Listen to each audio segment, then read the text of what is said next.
안녕하세요. 그냥효입니다. 오늘은 그냥효에 딱 맞는 주제를 가져왔는데요. 바로 전쟁입니다. 전쟁. 영어로는 war가 될 텐데, 우리가 이제 전쟁이란 얘기를 요즘에 많이 하고 있는 게요. 최근에 배터리 전쟁이다. 아니면 뭐 AI 전쟁이다. 미국과 중국의 패권 전쟁이다. 이런 이야기들을 많이 하고 있는데, 우리가 이거 전쟁을 투자의 관점에서 생각해 볼 수 없을까? 라는 관점으로 이야기를 한번 해보도록 하겠는데요. 시작은 영국의 무적함대부터 시작하겠습니다. 영국에서 그 해군이 어마어마하게 강력한 힘을 가지고 있었다라는 이야기는 많이 들어보셨을 텐데, 이런 생각 한번 해보신 적 있어요? 어떻게 영국은 그런 나라에서 이렇게 무적함대를 가질 수 있었을까? 라는 질문 말이죠. 그런데 이 질문이 의외로 금리하고 관련이 있더라고요. 홍춘욱 교수님이 쓰신 돈의 역사라는 책에 보면 첫 번째 장에 이 이야기가 나오는데, 오늘은 그 내용부터 시작해 보도록 하겠습니다. 우선은요, 1600년대 아주 멀리 가죠. 이때 당시에는 이제 왕이 있었는데, 그때 영국의 금리가 어느 정도 되는지 아세요? 영국의 금리가 당시에 15% 정도 됐다고 합니다. 높았네요. 그런데 이 금리가요, 100년이 지난 1700년대에는요, 대략 한 2.5% 정도 수준까지 낮아졌다고 합니다.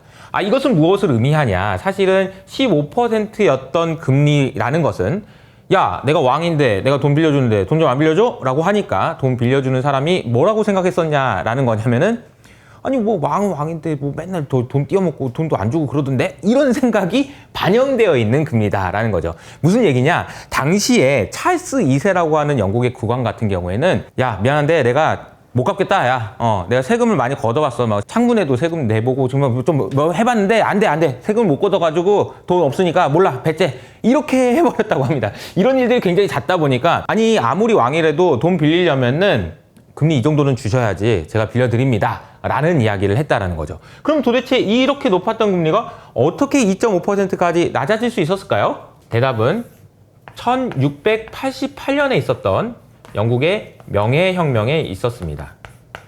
이게 명예혁명을 통해서 많은 일들이 진행되는데, 그 중에서 네덜란드의 윌리엄 3세가 와서 영국 왕에게 이런 이야기들을 합니다. 자, 첫째, 니네들 저기 세금 있잖아. 거두려면은 의회에 승인받아. 네 마음대로 걷지 말고. 그러다가 국민들이 너무 힘들다. 라는 이야기 하고요. 두 번째로는, 너 채권 빌렸잖아. 요거 있잖아. 못 갚으면 너 그냥 혼난다. 이런 식으로. 너 의회 하여튼 아무리 왕이라도 돈 갚아. 이런 이야기를 했고, 실제로 1688년 이후로 영국에서는 이자를 주지 않는 경우는 한 번도 없었다라고 합니다. 그래서 결국에는요, 영국에서 이 무적함대라는 엄청나게 강력한 해군이 있을 수 있었던 이유는 정부에서 아주 낮은 금리로 돈을 조달할 수 있는 능력이 있었기 때문이라는 것이고요. 그것은 명예혁명이라는 관점에서 비춰보면 결국은 국민들이 얼마나 부자여서 세금을 낼 수 있느냐의 문제, 두 번째로는 돈을 갚을 의지가 있느냐의 문제로 귀결된다라는 거죠. 이것을 통해서 확보된 신뢰로 낮은 금리로 조달할 수 있는 영국은 무적함대를 실제로 구축할 수 있었다라는 얘기입니다. 결국 전쟁에서는요, 핵심이 되는 거는 제 생각에는 돈과 그리고 과학, 기술인 것 같은데요. 오늘은 제가 돈에 대한 이야기를 먼저 해보고 다음 시간에 기술에 대한 이야기를 하겠는데요. 이 돈을 나눠보면 국민들이 얼마나 부자냐, 두 번째로는 그 나라 정부가 채권을 갚을 수 있는 의지가 있느냐, 그런 부분으로 생각해보면 좋을 것 같습니다. 자, 그럼 이게 옛날 얘기했으니까 이제는 지금 현재 시점에서 중요한 이야기를 한번 해보죠. 미국과 중국을 이런 관점에서 한번 분석을 해보자라는 거예요. 우선은 미국이 있고요, 중국이 있습니다. 미국이란 나라와 중국의 부채 규모를 한번 생각해보죠. 코로나 전과 후를 한번 비교해 보도록 하겠는데요. 단위는 모두 조 달러로 통일하겠습니다. 이 숫자들은 다 조 달러예요. 우리 돈으로 따지면 1조 달러당 1300조 원이니까 감안해서 들으시면 되겠습니다. 미국 같은 경우에는 코로나 이전의 부채가 27조 달러였는데요. 지금 현재는 34조 달러 수준까지 급증했습니다. 어마어마하게 많이 늘어났죠. 그런데 중국은 어땠냐라고 찾아보니까 8조 달러에서 14조 달러까지 급증했습니다. 이게 비율로 보니까 중국도 이게 만만치 않네요. 어마어마하게 많이 부채가 늘었구나라는 것을 생각할 수 있는 부분이죠. 두 번째로는 그러면 부채를 갚기 위해서 우리가 필요한 거는 세금을 걷어야 되는데 세금을 걷으려면 경제가 잘 돌아야 되겠죠? 그럼 GDP가 어느 정도 됐었나라고 생각해 보니까 미국 같은 경우에는 20조 달러 정도 하던 GDP가 현재 28조 달러까지 많이 늘어났습니다. 그러니까 이게 비율로 보면요. 생각보다는 이때 굉장히 부채가 많아 보였는데 지금 보면은 그렇게까지 많지는 않아 보인다라는 생각이 들고요. 중국 같은 경우에 한번 볼까요? 중국 같은 경우에는 당시에 코로나 이전에 한 14조 달러 하던 GDP가 현재 기준으로는 18조 달러까지 늘어났습니다. 그러니까 이게 비율로 보면은 중국도 이게 만만치 않구나. 이게 돈 갚을 수 있겠나? 라는 생각이 우선 듭니다. 자, 그러면 옛날로 다시 돌아가서 1600년대에는 이거 못 믿으니까 15% 내놔! 라고 했었는데 지금 명예혁명을 통해서 진행된 그런 신뢰 쌓기가 성공한 이후로 1700년대에는 2.5%까지 낮아졌다. 이 관점에서 미국과 중국을 비교해 보기 위해서 누가 돈을 빌려주느냐를 봅시다. 미국의 국채와 중국의 국채에 외국인들이 얼마나 투자를 해주고 있느냐. 즉 다시 말하면 외국인들은 미국 정부에 혹은 중국 정부에 돈을 얼마나 빌려주고 있느냐를 생각해 보면요. 중국에서 빌린 18조 달러라는 그 돈 중에서 약 16% 정도가 해외 투자자라고 합니다. 해외 투자자들이 이 정도고 최근에 비중이 꽤 늘어나고 있는 추세예요. 그런데 미국 같은 경우에는 대략 25% 정도 된다라고 얘기하는데요. 여기서 중요한 사실은 2015년에만 해도 이게 33%였다라는 사실입니다. 미국 정부가 빌린 돈의 33%는 해외에서 빌려줬었는데 지금은 25%로 줄었다라는 이야기인데요. 대표적인 케이스가 이런 케이스죠. 사우디아라비아 같은 경우에 사우디아라비아가 기름을 미국에다 수출합니다. 그리고 달러를 받죠. 그러면서 이 달러를 어디다 놓을까라고 생각해 보니까 그나마 미국 정부한테 빌려주는 게 제일 좋겠다. 미국 국채에 투자하자라고 해서 투자를 하고 나서 보니까 갑자기 이게 현타가 오는 거죠. 잠깐만, 내가 뭐 하고 있는 거지? 돈 받아가지고 기름은 갔는데 내가 다시 돈을 빌려주고 있네? 이런 생각이 드는 거죠. 그래서 2015년부터는 이 비중이 계속 줄어듭니다. 대표적인 나라가 또 중국 아니겠습니까? 중국 입장에서도 2008년 금융위기를 극복하기 위해서 중국에서 공장 막 돌려가지고 물건을 해외에 수출한 다음에 받은 달러를 어디다 둘까 하다가 그냥 다시 미국으로 돌려주는 이 바보 같은 짓을 내가 왜 하고 있지? 라는 생각이 어느 순간 현타가 와서 그 비중을 계속 줄이고 있는 상황이다. 라는 거죠. 그러면 미국 입장에서는 해외에 있는 투자자들이 나한테 돈을 빌려줘야 되니까 금리를 어떻게 해야 되느냐라고 생각을 해보면 10년물 금리 기준으로 미국 같은 경우에는 어제 4.3% 정도 되고요. 중국은 2.3% 정도 됩니다. 자, 이거는 좀 부연 설명이 좀 필요해요. 사실 금리라는 것은요, 크게 보면 세 가지의 함수라고 할 수 있는데요. 첫 번째로는 얼마나 그 나라가 잘 성장하느냐, 두 번째로는 인플레이션이 어느 정도 되느냐, 세 번째로는 믿을만 하냐, 이 부분이거든요. 제가 아까 설명드렸던 15%에서 2%로 낮아졌던 것은 신뢰도가 높아졌기 때문에 금리가 낮아진 것이고요. 사실 지금 현재 상황에서 놓고 보면 미국의 금리가 중국의 금리보다 높은 것은 성장도 많고 인플레이션도 좀 더 높고 그래서 경제가 활발하게 돌아가고 있기 때문이라고 이해를 하시는 게 맞고요. 그리고 또 한 가지는 이 좀 더 중국보다 조금 더 높은 금리로 해외 투자자들한테 일로 와, 나 좀 빌려줘. 이 정도 금리 주잖아. 라고 얘기하는 것일 수도 있다라는 거죠. 또 한 가지 또 중요한 사실은 결국은 달러라는 화폐 그리고 위안화라는 화폐를 사람들이 얼마나 쓰느냐인데요. 우리나라 한국은행처럼 전 세계에 있는 중앙은행들이 어떤 통화로 외환보유고를 저장하고 있는지를 보니까요. 달러로는 60%인데요. 위안화로는 2%밖에 투자를 안 하고 있다라는 겁니다. 생각해보면 너무 당연한 게요. 여러분 한국은행이 외환보유고를 저장했는데 위안화로 저장한다고 하면은 뭐라고 하시겠어요? 그 위안화 어디다 쓰려고 저장하세요? 이렇게 얘기하지 않겠어요? 당연히 달러에 대한 신뢰도가 아직 높다라는 것을 증명하는 그런 반증인 거죠. 자, 이렇게 놓고 보면 여러분 어떤 생각이 드세요? 여러분은 미국한테 돈을 빌려주고 싶으세요? 아니면 중국한테 돈을 빌려주고 싶으세요?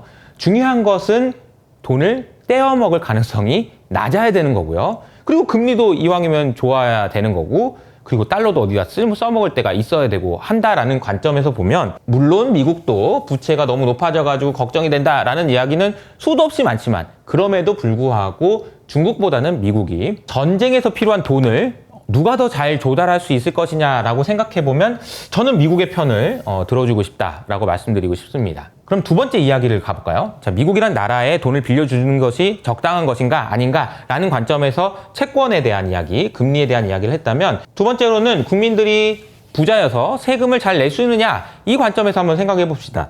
우선은 중국은요, 사실은 최근에 코로나 이후로 국민들이 너무너무 가난해져 버렸어요. 왜냐면 집을 샀는데 이건 미분양되고 막 그냥 지어지지도 않는다고 하고 그냥 가격은 계속 빠지고 그러면서 너무너무 힘들어지는 상황이다 보니까 실제로 중국에서는 청년 실업률이 뭐 20%를 돌파했다는 등, 아니면은 소비를 못 한다든지 저축만 맨날 한다든지 이런 이야기들이 지금 나오고 있는 상황입니다. 그런데 미국은 그렇지가 않아요. 제가 늘 말씀드린 것처럼 미국의 개인들은 정말 어마어마한 부자거든요. 근데 이 얼마나 부자길래 그렇게 난리를 치냐라고 해보면 이런 겁니다. 일반적으로 경제 위기가 터지잖아요. 그러면 미국 국민들의 전체 순자산의 규모는요, 당연히 줄어들겠죠. 뭐 가격이 계속 빠질 테니까요. 집값도 빠져, 주식 가격도 빠지고 그럴 테니까요. 그래서 2008년 금융위기에서 하락했던 순자산이 다시 플러스로 돌아오는 데까지 얼마나 시간이 걸렸냐라고 보니까 딱 5년 걸렸습니다. 진짜 오래 걸렸죠. 그런데 지금 이번에 코로나 위기 때 잠깐 왔던 금융위기 이후로는 어떤 형태를 보이냐면요, 급증했다가 다시 2022년에 잠깐 내려오는가 싶더니 다시 올라와서 지금 미국 국민들이 가지고 있는 순자산의 규모는 대략 160조 달러입니다. 자, 이 숫자가 얼마나 대단한 것이냐면요, 실제로 미국의 GDP보다도 5배 가까이 많은 숫자이고, 우리나라 GDP랑 비교해보면 거의 100배에 가까운 돈들을 미국 개인들이 들고 있다는 겁니다. 도대체 어떻게 이런 일이 일어나는 거지? 그것도 그냥 자산도 아니고 부채를 뺀 순자산이 어떻게 160조 원이나 되는 거지? 라고 생각해보면 크게 두 가지입니다. 첫 번째는 부동산이에요. 제가 이 데이터를 보고 깜짝 놀랐는데요. 미국에서는 부동산을 사기 위해서는 모기지 대출이라고 하는 장기 채권을 통한 자금 조달을 해야 되거든요. 근데 여러분들 아시는 것처럼 코로나 당시에 금리가 어떻게 됐었죠? 제로 금리까지 갔잖아요. 미국 국민들이 그때 당시에 이렇게 낮은 금리로 돈을 엄청나게 많이 빌려갔습니다. 어느 정도냐면요, 현재 지금 미국에 지금 남아있는 모기지 채권 중에서 대략 절반 정도, 50%가 그때 대출을 받은 거라고 해요. 어마어마하죠. 그러니까 이 진짜 재테크의 끝판왕인 사람들인 겁니다. 미국 국민들이 제로금리에서 오케이 돈 빌려 그래가지고 30년 만기로 돈을 빌린 다음에 이 돈으로 뭘 했을까요? 부동산을 샀죠. 그래서 집값이 올라가니까 이 사람들의 부가 어마어마하게 증가하는데요. 예를 들어서 베이비 부머들이 가지고 있는 부동산의 가치를 따져보니까 코로나 이전에는 5.6조 달러였는데요. 이게 지금 현재 기준으로 놓고 보니까 18조 달러까지 늘었다고 합니다. 세상에, 5.6조 달러에서 18조 달러로 부동산의 가치가 3배 가깝게 증가했다라는 거예요. 그래서 전체 미국 사람들을 총합해 보면은 부동산의 가치가 12.7조 달러에서 46조 달러까지, 무려 46조 달러까지 늘어났다고 합니다. 그러니까 미국 개인들이 들고 있는 순자산에서 부동산이 차지하는 비중이 이 정도 되는구나 라고 여러분이 생각하시면 되고요. 우리가 정말 관심이 많은 주식에 대한 이야기를 해보도록 하겠습니다. 사실은 주식에 대한 이야기는 제가 주구장창 정말 많이 했는데, 오늘 이야기했던 주제를 통해서 미국이라는 나라에서 주식이 어떤 의미가 있는지를 생각해보면 결국 전쟁이라는 건 돈이고, 그래서 이 정부가 얼마나 돈을 잘 빌릴 수 있느냐, 싼 금리로 많이 조달할 수 있느냐라는 관점에서 보면 이 사람을 믿을만 해야 되고, 그리고 국민들이 부자여서 세금을 잘 내야 된다라는 관점에서 보면 저는 적어도 미국의 주식이 이 전쟁이 끝나기 전에 급락하는 일은 없지 않을까라는 생각을 하고 있는데요. 그 투자의 본질에 대한 이야기를 좀 잠깐 해보도록 할게요. 여러분, 주식을 투자하고 나서 돈을 벌기 위해서 필요한 게 뭐죠? 밸류에이션인가요? 돈인가요? 뭔가요? 사실 여러 가지 있지만 그냥 본질적인 이야기를 해보면 이런 거예요. 내가 주식을 사서 누군가가 나보다 더 비싼 가격에 사주는 게 필요합니다. 누군가가 사줘. 호구가 됐든 누군가가 내가 산 주식을 더 비싸게 사주면 내가 부자가 되는 거죠. 그런 관점에서 이 그림을 한번 보실래요? 미국 주식을 가지고 있는 사람들의 비중을 나타낸 건데요. 처음에는 100% 모두 개인 투자자들이 가지고 있었는데요. 1970년대까지 이게 빠르게 늘어난 것이 있었습니다. 이게 뭐냐면은 바로 펀드 혹은 연금과 같은 것들인데, 쉽게 말하면 미국의 개인들한테 401k라고 하는 연금을 가입하게 만들고 절대 팔지 못하도록 두 손 두 발을 꼭 묶어 놓은 겁니다. 그러니까 미국 개인들은 이거를 팔 수도 없고 그냥 사가지고 들고 있어야 돼요. 어쩔 수 없이. 그런데 주식이 많이 오른 거죠. 그러니까 부자가 된 겁니다. 그럼 여기서 누가 이 주식을 비싸게 사줬냐라고 보면 이 비중이 계속 늘어났던 게 있는데요. 17%까지 비중이 늘어났던 게 있습니다. 이게 누굴까요?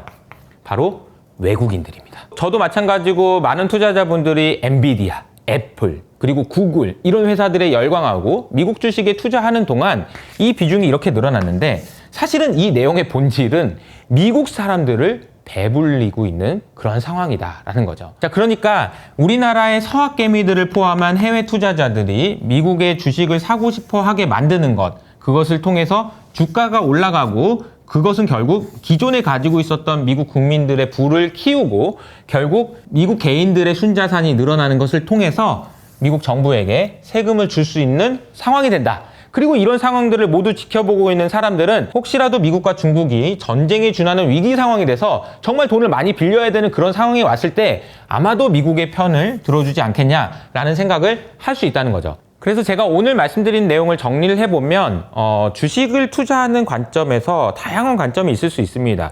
뭐 AI 이야기를 할 수도 있고요. 그리고 연준이 금리를 올려내려 이런 생각도 할 수 있지만, 어떤 미국과 중국의 패권 전쟁이라는 관점에서 결국에 승리하기 위해서 필요한 것은 돈인데, 이 돈이라는 것을 정부의 입장에서 생각해보면 국민들이 부자여야 되고 잘 갚아야 된다라는 신뢰도의 관점에서 생각을 해보면 미국 주식이 빠지지 않아야 되는 또 하나의 이유를 설명할 수 있지 않을까라는 생각이 들어서 그냥 한번 말씀드려봤습니다. 제가 다음 시간에는 기술에 대한 이야기를 할 텐데요. 얼마 전에 제 친구 배상수 교수님이라는 분이 있는데, 이분이 저한테 이런 얘기를 하시더라고요.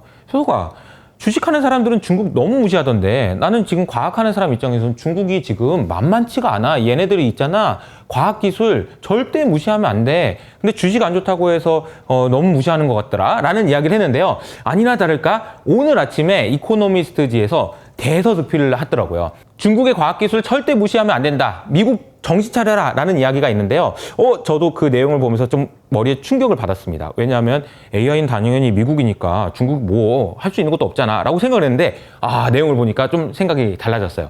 그래서 그 내용은 다음 시간에 이야기해보는 걸로 하고, 혹시 나 미리 보고 싶은데 라고 생각하시는 분들이 있다면 밑에 있는 댓글을 통해서 확인해 보시면 좋을 것 같습니다. 오늘 내용이 여러분의 투자 판단에 도움이 되셨다면 좋아요와 구독 버튼을 눌러주시고요. 저는 여기서 인사드리도록 하겠습니다. 지금까지 그냥요였습니다.